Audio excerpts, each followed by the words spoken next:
I have to be 100% honest with you. When the Nintendo Switch Lite was first announced, I wasn't excited about it. In fact, I didn't even think I would ever own a Nintendo Switch Lite. I posted the Nintendo Switch OLED 1 year later, and there were so many questions in the comment section asking me about what my thoughts were about the Nintendo Switch Lite that I said, hey, you know what? Let's go ahead and do this. And I bought myself a Nintendo Switch Lite, and I wanted to answer whether or not this was something that was worth it in today's day and age. If the Switch Lite is something to even consider when you're out shopping for a Nintendo Switch. The first thing that I noticed when I was unboxing the Nintendo Switch Lite was its sheer size. It's ridiculously small in comparison to the Nintendo Switch and the Nintendo Switch OLED. And that's not to say that the screen is any worse. Technically, this is the same type of screen that you would get on the regular Nintendo Switch. It's just smaller. It's 5.5 inches versus the 6.2 inches that you would get on a Nintendo Switch. And the OLED is obviously 7 inches. With that being said, you also have to keep in mind that there's more pixels per inch on the Nintendo Switch Lite in comparison to the Switch and the Switch OLED. That means that images on the Switch Lite are going to naturally look more crisp. And that's great when you're playing these games in handheld because technically they just look better, at least slightly, than they would on the Switch or the Switch OLED. Now, obviously the OLED has a different screen, but I digress. If you want to go and hear my thoughts about the Nintendo Switch OLED, just click up here and you'll be able to go ahead and see that. But while I was playing on the Switch Lite, I didn't feel any different than I would if I were playing on the Switch OLED or the regular Nintendo Switch. Things still ran perfectly fine, and I didn't have any issues in terms of all of that. Obviously, there's a D-pad on the Switch Lite, and that's probably the biggest difference between that and a regular Nintendo Switch. And it still feels a little bit lackluster, especially in comparison to third-party options that are out there. The D-pad on the Switch Lite feels closer to something that you would get on a Nintendo Switch Pro controller. And yeah, it's there, but it does the job. It doesn't do anything to really impress me, especially as somebody that kind of looks at third-party controllers quite often.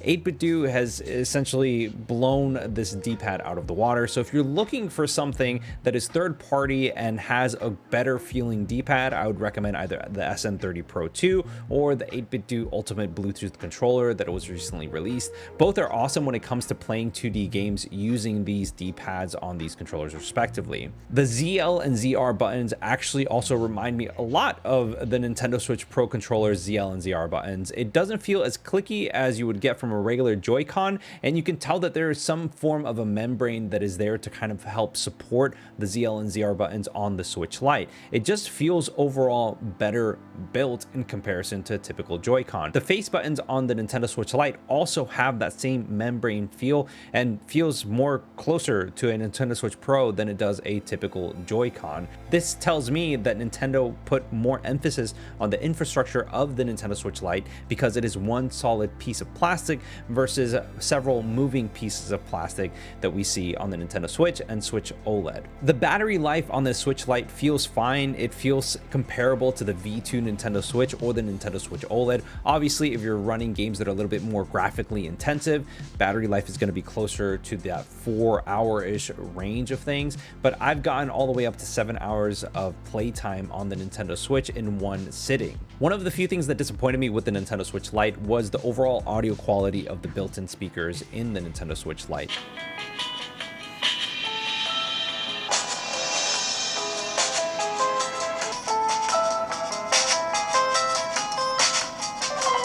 It was more comparable to the Nintendo Switch V1 than it was to the Switch OLED, and I understand that the Switch OLED goes ahead and toots having premium audio quality, and it became very apparent when I tested all three of them next to each other. The Nintendo Switch Lite just had less bass, it was more tinny, had a lot more treble, but the volume overall just didn't hit that high that the Switch OLED got. Hence why it is an upgraded premium quality experience with the OLED in comparison to the Switch Lite, Switch V1, as well as Switch V2. If you're going to be gaming exclusively on the Nintendo Switch Lite and you want better audio, I'd recommend either a wired headset or Bluetooth headphones that just provide a better experience overall, because the built-in speakers just aren't cutting it. For me personally, I would want something a little bit better. Now, there are some obvious drawbacks aside from audio that you need to take into account if you're considering considering having the Nintendo Switch Lite as something that you would use on the regular. For instance, there's absolutely no kickstand whatsoever, so you aren't going to technically have the tabletop option. Now, there are some cases that you can go ahead and buy that have kind of like a built-in tabletop that you can go ahead and use, and you can connect a Nintendo Switch Pro controller or even a third-party controller as well as Joy-Cons to the Nintendo Switch Lite, so you can game on a tabletop mode. Technically speaking, there is no vibration or any sort of rumble feedback that you would get while playing games. If there are some games that have some sort of rumble feedback that you would use to either solve puzzles or play the game particularly, in some instances the screen itself will shake, but it is really truly up to the developer whether or not they're going to take advantage of said feature. And of course, there is no dock mode. You cannot actually dock this onto an actual Nintendo Switch. People have tried it and it doesn't actually do anything at all. When it comes to protecting your Nintendo Switch Lite, there are a variety of options that are out there, but I would recommend at least getting a screen protector. Personally, I use AM Film. They're awesome, they do the job, and they're relatively inexpensive. And when it comes to cases, there are obviously options that have both the Nintendo Switch and the Nintendo Switch Lite within the name. That basically means that there is a foam insert that you can use that protects your Nintendo Switch Lite, even though the case was originally designed for the Nintendo Switch. And technically you could take that foam insert and put it in any Nintendo Switch case, and you should technically be fine.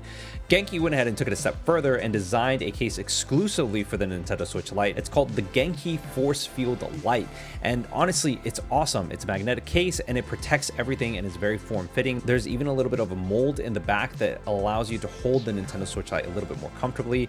The one drawback of this case, as sleek as it is that there is no space for additional cartridges to be put in. So it's very form-fitting and very elegant, but when it comes to functionality as carrying things aside from the Nintendo Switch Lite, it's just not there. So if you're either going to be sticking to one cartridge or you're mainly a digital gamer, then you'll be fine with this. But if you're planning on having a bunch of cartridges as you travel around about, this might not be the case for you. The question that comes to mind then is, who is the Nintendo Switch Lite for? Now, I immediately think that I have big man hands, so I prefer the larger handheld, and that still remains true when comparing the Nintendo Switch OLED or V1 or V2 to the Switch Lite. When I gave this to my son to test out himself, he enjoyed it. He actually prefers the size of it, and it makes sense. He's 7 years old. So I think that the Nintendo Switch Lite is more geared towards the younger audience. It's much better built. It seems much more sturdy in comparison to the V1, V2, as well as the Nintendo Switch OLED, and frankly, it just has the size and form factor that would be better for children. That's not to say that adults that want to go ahead and just have the Nintendo Switch Lite as either a companion console or their main go-to experience for Nintendo first-party products. It's just that, honestly, I think that that's really who they're targeting, especially with the price point. If you're considering getting a Nintendo Switch Lite for a friend or family member, you might want to take that into account whenever you're deciding whether or not to finalize that purchase for them. Before I even started recording this video, I went ahead and posted a community post on the Baldy Rudy channel asking the Baldy Rudy community what they wanted to know about the Nintendo Switch Lite. And there were a lot of questions that came in. For instance, Abel, he went ahead and asked, is it worth it, stating that the Nintendo Switch is just $100 more? And in my opinion, I think that it is, if it is something that is going to be your main go-to. If you have the budget and you have the additional funds to get either the V2 or the Nintendo Switch OLED, go with one of those two, especially if that's going to be your first Nintendo Switch. I still feel like the Nintendo Switch Lite, if you're buying it for an adult, it's more of a companion console, something that you can take with you as you travel, or if you're just gonna go for a staycation, whatever it may be. I just think that that's the way to go about it. Or if you're buying it for a child, this honestly is the perfect handheld for a child. Titus went in and asked, I know some games can't be played on the Nintendo Switch Lite because they require detachable Joy-Cons, so does the regular Switch's library of games have so many more options that it may affect what someone would purchase for their first Switch? I'm here to tell you that you can technically play all of the Nintendo Switch games on the Nintendo Switch Lite. It's just that you're going to have to purchase separate Joy-Cons, especially if they're motion control games. For instance, Ring Fit Adventure or Fitness Boxing or even just Dance. Those are games that require motion where you're going to have a tabletop mode or a table stand that would have and hold the Nintendo Switch Lite as you're playing with with connected Joy-Cons. Now, for something like Nintendo Labo, I honestly wouldn't recommend it, simply because the form factor of the Nintendo Switch Lite will just, well, break the cardboard, and it just doesn't actually physically fit in places where your Switch would normally go. Dante Carr commented underneath that post asking, as a Switch Lite owner, what can one expect of durability and lifespan of the console with the common things such as drift and being only for portable gaming? First and foremost, the Nintendo Switch Lite feels much sturdier than the Switch OLED or the Switch V1. It feels like, honestly, a child can drop it and it'll be okay. That being said, I don't recommend it. I would recommend getting an enclosure or a casing of some kind that would protect the Switch Lite if it were to be dropped from a child. As an adult, I would probably try to take care of it as much as possible, just as I would the Nintendo Switch OLED as well as the Nintendo Switch V1 and V2. That being said, when it comes to Joy-Con drift, I did what any other Nintendo gamer would do. I called Nintendo and I asked them what would happen and what I need to be worried about when it comes to Joy-Con drift on the Nintendo Switch Lite. The woman that went ahead and answered the phone went ahead and told me that I have nothing to worry about, and that technically there is nothing mechanically wrong with the Nintendo Switch Lite.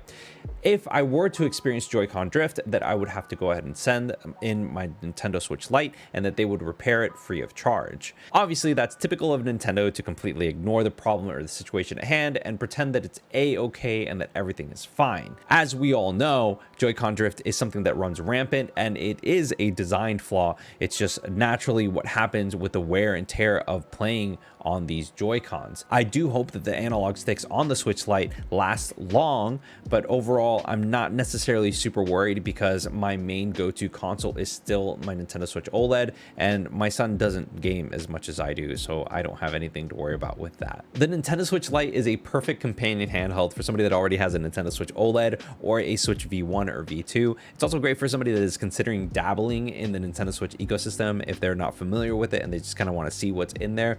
I mean, at $199, you can't really beat it. It's also great for somebody that is looking at getting a gift for a child or family member that has small hands. I mean, honestly, for a child, this is completely perfect. My son absolutely loved it, and honestly, it was great. In the pinned comment below, you're going to find a bunch of affiliate links that point to a lot of the things that I mentioned in this video, as well as some of the things that I was considering getting myself, especially when you're gifting this to a child. You want something that'll go ahead and protect it and make sure that it stays safe and sound. I may get a commission or a kickback from any of the purchases made through those links. Aside from that, guys, if you're considering getting a Nintendo Switch OLED, I would recommend this video right over here. That way you can go ahead and see my ins and outs of everything revolving the Nintendo Switch OLED 1 year later. Until next time, guys, I will see you around. Peace.